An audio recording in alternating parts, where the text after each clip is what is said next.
Bremañ ez eus lod a zo komanset a lavaret ne zeus ket bet deus Andrei. Zeus ket bet deus ar vuoc'h per symbol, zeus ket bet kemese a binijennoù, ni ket bet, zeus ket bet miret d'ar vugale kozial e brezouneg er skol, pe ne oa ket kalzadra, pe oa c'hoari a zo bet lavaret die. A hez eus ur sort révisionnisme ben a fin, setu mer o c'hat skrivañ an istor, a neuze o a bouez mont da zastu, mont da velet an dud, a goulenn diganto, a kaout e gise e vo prouet e zeus bet deus a penans eo bet difennet davad hag eo bet punisset ar vugale pa gomzen brezhoneg e tre tout memestra e renker lavaret e zeus tost pemkant testeni hag a ziskouez peta zo bet griet d'ar vugale a blamour d'ar brezhoneg er skolioù e breiz. Setu ahe, pouezus e oa din kaout ur bern pegur e gise e helen proui ne oa ket bet un affaire anekdotik giz ma lavar. L'autre, bez eo bet ur sistem gwir, miret e bet deus ar vugale da gomzo yez, nahet e bet deho ar gwir da gomzo yez hag e gise ez eo bet laket ar yez da veret diskaret a ben a fin.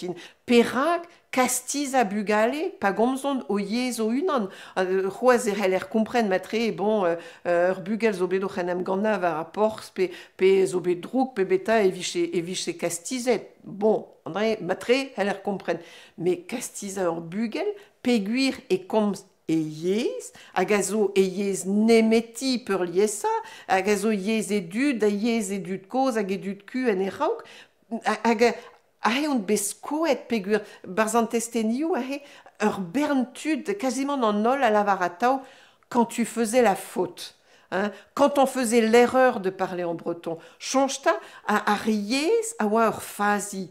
Ur fazi giz ur fazi a viche da gonfesa a ben a fin, quoi.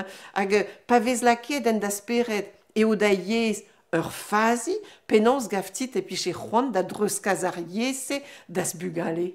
Ma viche belezet an dud da goze alo yez an ol a viche be diou yezek hag e viche be gounit e viche be dreist memestra a mede brohal e vez er techet da non pas kompren ez eus un difor e tre l'unité et l'unicité beha unvan a beha ol invel.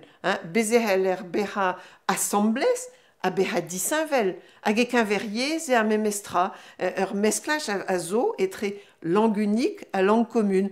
Ur yez nemeti, ar galek, hag ur yez boutin gureo eo mat kaout ur yez boutin evit galed en em gompren, me beze heller ye kaout yezoual, me de brohal, non.